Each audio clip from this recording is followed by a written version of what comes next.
All right, David, I watched The Power of the Dog about a month ago, Mhm. and I really did not care for it. Now, that might surprise some folks. We are both members of the Chicago Film Critics Association, who just a couple weeks ago awarded this film as the best film of the year. It's got a lot of buzz, and people seem to love it. It's at a 95%, I think, on Rotten Tomatoes right now. Yeah. But yeah, didn't care for it, didn't care to write about it, hadn't planned to talk about it until you had mentioned that you were interested in talking about it. And you might be one of the few people that I've come across that does not seem to be as in love with this movie as everybody else. So I'm curious to find out, why are we talking about The Power of the Dog? I really kind of tapped you just to see, man, I hadn't heard what Ian thinks about Power of the Dog, and I was curious. There's a reason. I figured that was the reason, but it's also, I just feel like there's so much praise for the movie that we haven't really heard a whole lot of, like, you know, other perspectives, let's say. Now, I don't think this is an awful movie. I think there's really some, you know, it's beautifully filmed, and I think that there is an interesting story there. Maybe it's more interesting in the source material in the book. But I guess I was just kind of, the reason I wanted to talk about it is just because I was just kind of baffled by, I feel like there's a lot of overpraise, and everybody's saying it's the best Benedict Cumberbatch performance. Okay. What? I don't know about that, but um, good production design, good location use, good, cinematography. But I just had some, not even problems with the story. I was just kind of, I saw the story unfolding. None of it was surprising. And everybody's talking about, like, oh, that ending. I'm like, I saw that coming. So I'm not sure where everybody is seeing where everybody's coming from. I feel like I kind of do. And it's, I think when we were messaging back and forth, I said the movie is overpraised and unworthy. Um, Hmm. I hate to say it, but this, hmm, I watched this movie with my wife, Mhm. and we were both kind of puzzled. It's 2 hours and 6 minutes long, and in the age of a 2.5 hour Spider-Man movie, that should not be a problem. But Yeah. this fell, borderline slow cinema, but just so little happens of little import in this movie. It's got this kind of narrative inertia that does Mhm. not live up to the log line. I mean, the premise of this movie is there's this rancher named Phil Burbank who is described as being like cruel and kind of a bully and all this stuff. He doesn't do anything, he doesn't do anything to elicit fear in me, certainly. I mean, he's uh, I Or just others. expect, It's not like well, he's that's physically, right. I expected there to be a level of cruelty in exhibited by the people that work for him. You don't get people conspiring against him or cowering right. in fear. It just seems like they're all drinking buddies Yeah. who team up to bully this possibly gay teenage boy, or I don't know if he's supposed to be in his early Feminine. Yeah, I 20s, don't know. Yeah. played by Cody Smith McPhee, whose mother, played by Kirsten Dunst, she's widowed. They're running this restaurant out in the middle of nowhere. Jesse Plemons, who plays Phil Burbank's brother, Phil Burbank, of course, is Benedict Cumberbatch, who we mentioned. He takes a liking to this, single mom, and kind of, likes the kid, and they end up together, and that does not please Phil, who proceeds to intimidate and bully the wife, Rose, Yeah. Rose Gordon, and intimidate and bully the son, Peter Gordon. Uh, it's just so laconic and unsurprising. Of course, it turns out Phil Burbank is secretly gay. Mhm. The whole time I'm watching this movie, it reminded me of the South Park meme where Cartman said all those Oscar movies are about gay cowboys eating pudding. The only thing this movie is missing is the pudding. That would have been good. Yeah. I, there's elements of Cumberbatch's performance that I liked, and it's usually like when he wasn't talking. Hmm. I think as you and I both know, that some of the most powerful performances are what is not said. And, it's just responses and glances and physical body language. Um, and I just he has this certain when he does talk, there's this, I'm not sure where his accent is coming from or how he arrived at it. It is kind of a almost like a musical language in and of itself, and it's not that it bothered me, it's just that it just seemed like very, like, almost too distinctive and very um I don't know, like kind of almost uncharacteristic for like a Montana cowboy. Like, and I know he was formally educated and everything, they touch on that, but it, I don't know, there's something about it that almost made like drew too much attention to itself, And you you know what? know? And that's one of the obnoxious things about this movie is the commentary surrounding.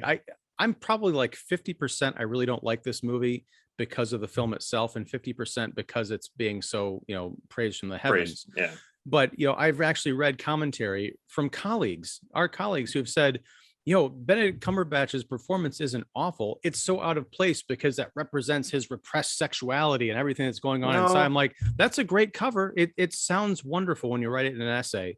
But in the Yeah. process of watching a movie, you're like, no, he's just, he's a Brit trying to put on a period, Western accent, and it's just not working because it comes out of this, kind of a bland melange of nothing. Yeah. And then there's this kind of like obsession he has with uh Bronco Henry, who was his mentor from the past.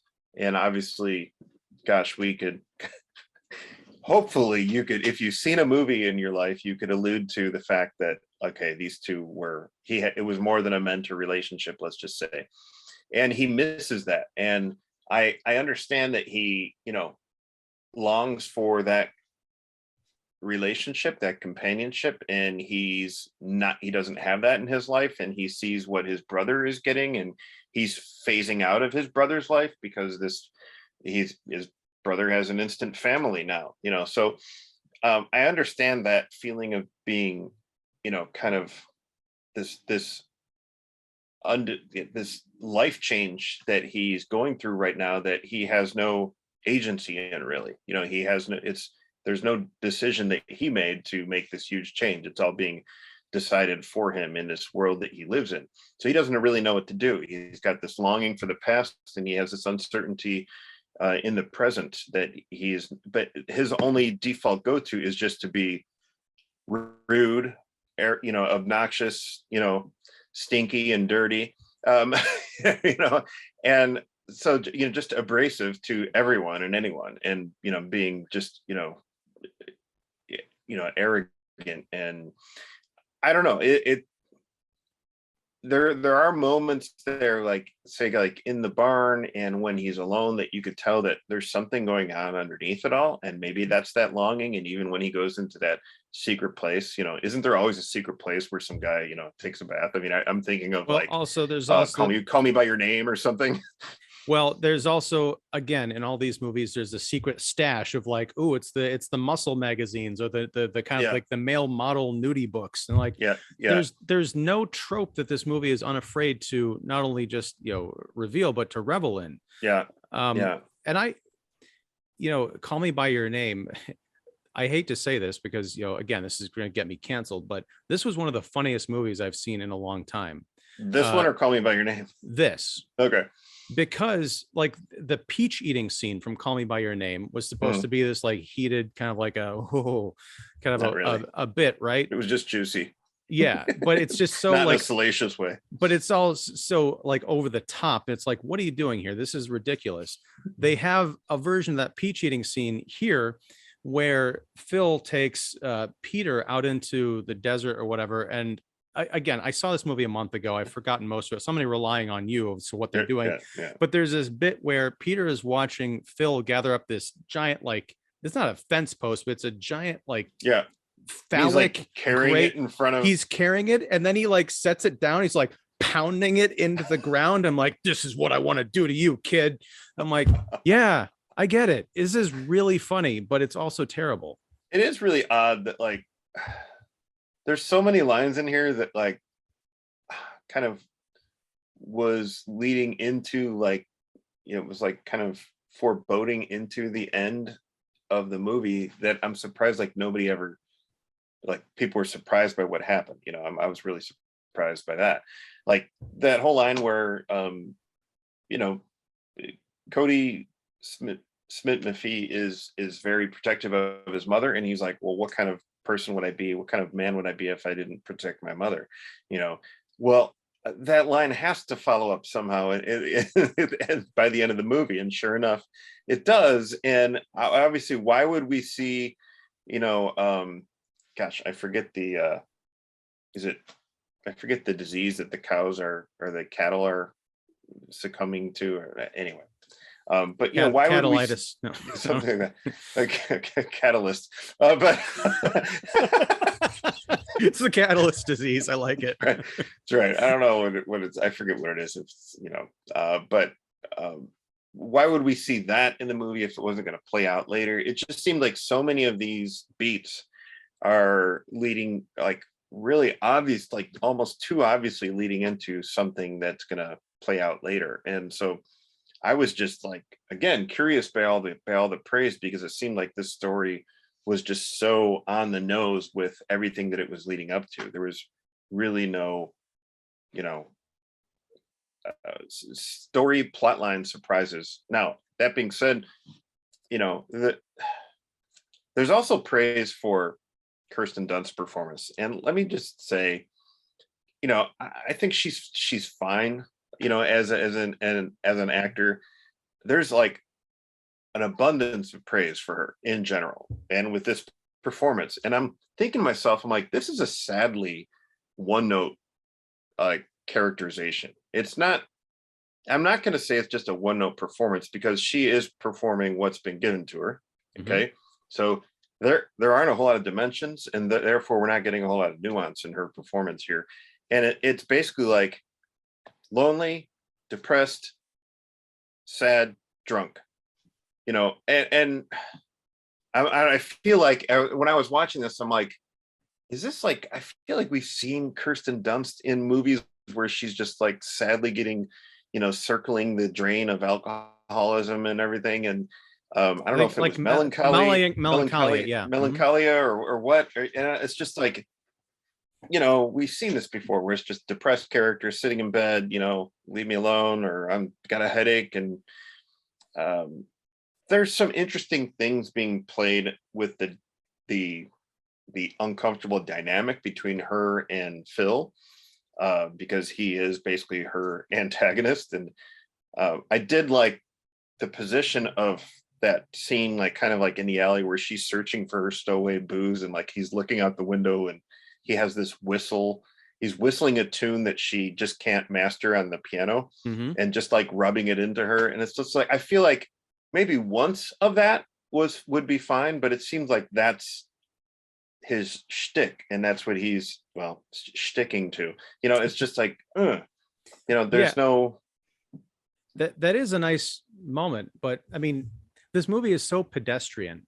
I mean, how many period dramas are we going to have where it's like, we take a story that but we're just going to make the characters closeted gay?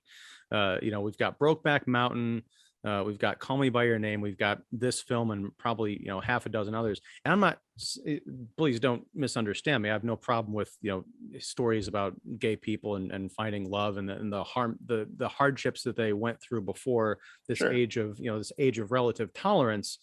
But it's not, this movie felt like the praise that's surrounding this movie felt like it would have come out in 1992 when Jane Campion did, when she won the Oscar or whatever for The Piano.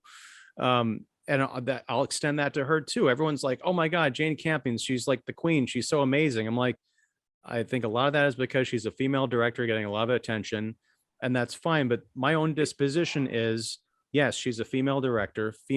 Women can make movies. They can make great movies too. Are we still having this conversation? Right. Yeah, that I'd like to just, I don't think that should be even in the discussion, but it sadly is. I think it's because people have liked Jane Campion movies in the past. I'm a big fan of the piano, and I feel like in a lot of sense this takes a lot of story beats from the piano. But she hasn't made a movie since what, Bright Star, which is like 9-10 years ago. So I could see why people were like, it's like a new Catherine Bigelow movie. It's like, oh, they don't make that many movies, so whoa, here's a new one. Okay, great, but we could at least look at it on its own merits, and not just because we're not just going to praise it because it's by Jane Campion or Catherine Bigelow. Catherine Bigelow's last movie, Detroit, I wasn't a huge fan of. Mm-mm. Was it done well? Sure. I wasn't. Again, that's the thing, is like, Power of the Dog is a well-made movie. It's just I just don't see it being like on my top 10 list or the best movies of the year. I wasn't wowed by it. I don't know. I don't. It's very interesting because this is on Netflix, and so I'm wondering, like, okay, there's people, the majority of people don't really like Westerns that much. I do, and so I'm just like, okay, first of all, you got this being a Western going against it. And what else? Who is going to be drawn to this? Is it Jane Campion loyalists? Sure. Those who like Westerns, maybe. I think those who like Westerns who watch this might be like, huh? But if that intersection of Jane Campion fan and Western fan, I think they might tune in, they might dig it, possibly. They might not respond to it as you have. I feel like people are going to be drawn more to it as Benedict Cumberbatch fans, sure, especially because he's it's, oh my God, he was just in Spider-Man. We now just he's in a Western, home. Right? Let's watch this. Huh?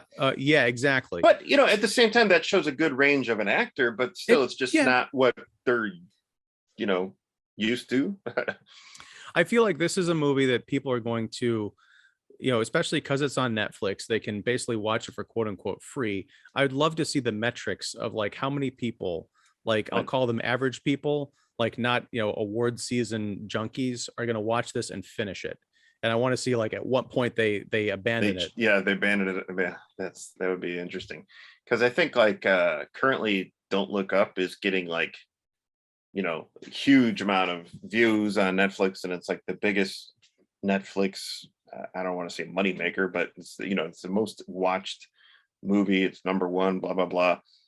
But yeah, I'd be curious to know, like, where are people dropping off? Are they finishing Power of the Dog?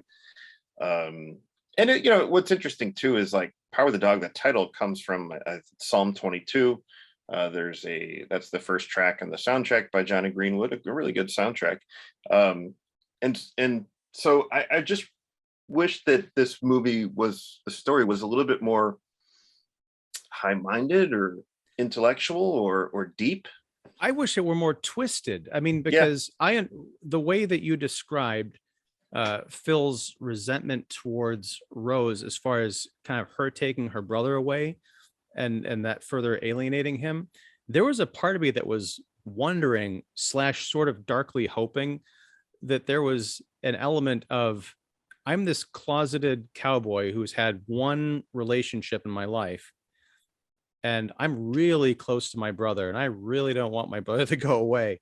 I'm not saying incest, but there was like this weird part of me, like there could be, just 1 degree darker on this story would have made it interesting, kind of Sure. Gross, but at least, how deep does his repression go? Also, the depiction of Peter, the young, kid in this movie. I don't know how old he's supposed to be. He was at boarding school and then Probably he got taken 17 or so. Who knows? Sure.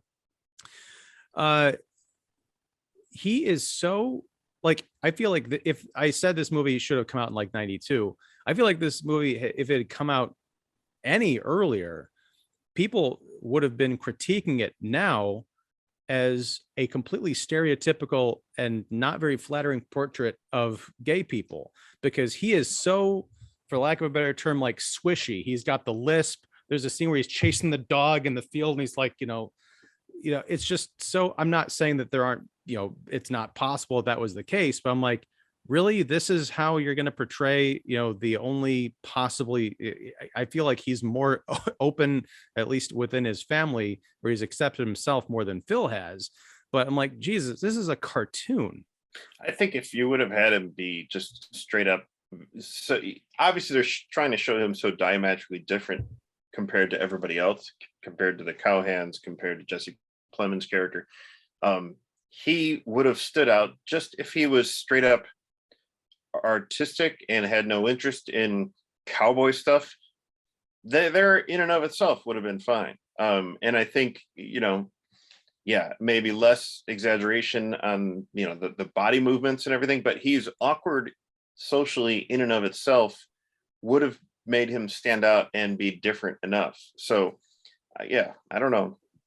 And also he makes flowers out of, book pages, which is cool. He makes these like little origami roses, but again, it's like you bring that into a modern context. Like, of course, you're going to have the gay kid be the aspiring florist, and you're going to have the rough and tumble cowboy making fun of the the little gay kid making his prancy flowers. It's way too much. And I wonder, I have not read the book by Thomas Savage, but I feel like it's one of those things where on the page I could see him, because it comes out that he's, he wants to be like a medical student or something like that. There's medical student. The one bona fide amazing moment to me, and it took my breath away, was it a rabbit or was it a dog? I thought it was a rabbit. It was either a squirrel or a rabbit. I think it was a rabbit. Yeah. Okay. Thomasin McKenzie, who I love as an actress. Thomasin McKenzie, yes. I hate her in this movie because her voice, I thought Cumberbatch was out of place. Her voice belongs in a completely different universe, because she was more like Little House on the Prairie or something.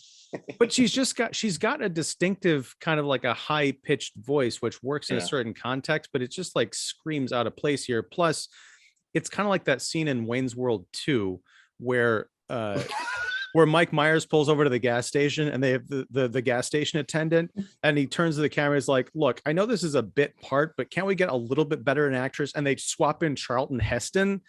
Thomasin McKenzie has like 3 lines in this movie, like, and as many scenes. What is she doing in this thing? I feel like they said, hey, do you want to be in a Jane Campion movie? Of course I do. And she's a great actress. She's one of my favorites. But I the whole time, every time she showed up, I was like, can't we get more of her? I kept thinking, like with most of this movie, they keep dropping these little seeds. I'm like, oh, where is this gonna go? And nowhere. The answer is nowhere. Yeah. But the scene I'm mentioning is she brings a squirrel. She like finds Peter a rabbit or something. Yeah, a rabbit, whatever it is. I think they find it or something, but she comes up she's like a housemaid, part of the staff of this, estate. She goes up to Peter's room and she discovers to her horror that he is dissecting this rabbit, like full on like Hannibal Lecter dissection. And it's a wonderful moment of terror because it adds a dimensionality to Peter that we hadn't seen before. Like there's something dark inside this kid. We see what he's capable of. And it's a great scene. Again, though, it shows that, okay, this is going to play out. And, so that's why the ending is not surprising to me. It's like, okay. What I would love to have seen, this gets back to my point in the book. I feel like that character, that dissection scene, I could imagine reading that and seeing him come off as more of a, not Hannibal Lecter in the sense that he's brilliant, but just kind of like cold and distant and kind of like aloof in the way that you're talking about.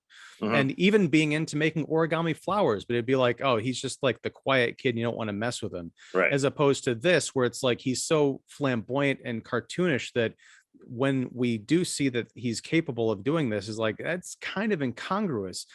And again, the idea of the twisted story, I would have loved to have seen at the end, because it's kind of ambiguous what happens between Peter and Phil. Did they sleep together? Just say not much. Well, because they did. Well, did they do anything? I feel like there was a time jump or something like not that I gathered. Okay. I don't know if there was an advance or whatever, but it's almost like Peter was sending off these signals. I would have loved to have seen like a Kaiser Soze moment where, Kevin Spacey, the Voldemort of movies now, at the end of that movie, it's revealed that he didn't really have a hobble and a limp. He just like starts walking like in a regular cadence. That would be great. I think, if Peter had like given up the kind of swishiness and just been like, yeah, I killed him. A boy's best friend is his mother. That would have completed the Norman Bates. Totally. Circle. I mean, he was totally like Norman Bates. Yeah. I feel like maybe Phil was just so desperate for reclaiming that type of Bronco Henry relationship, or maybe he saw that with Peter, he could be Peter's Bronco Henry. Maybe, and I think that he was not really reading Peter very well, and probably because Peter was an anomaly and he didn't know what to do with him. He wasn't used to seeing a guy like this, and maybe he saw young Phil in Peter. Who knows? Well, but that's kind of getting to my point is, and this movie would not go there, and if it did, it certainly wouldn't be getting the positive attention it's getting now. What if Peter had set Phil up, kind of pretending to be, to make himself more attractive to this guy, and turns out Peter isn't even gay. He's just, you're messing with my mom and I hate you. So I'm going to draw you in and destroy you. I'm going to use, your dark secret against you in the most offensive manner possible. But we didn't really get that. It's just a straight up kind of, lame revenge story, and mom's still a drunk. Pretty much. Yeah. I'm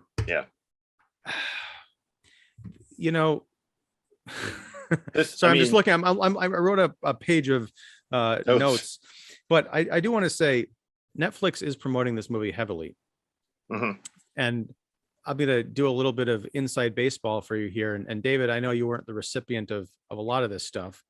I'm going to show you what you missed, how much Netflix believes in this. Netflix, a company that made all of its money and its fortune in its name destroying physical media, essentially going full on streaming, and no one like uses DVDs hardly anymore, except when they send a physical copy of the movie in the mail.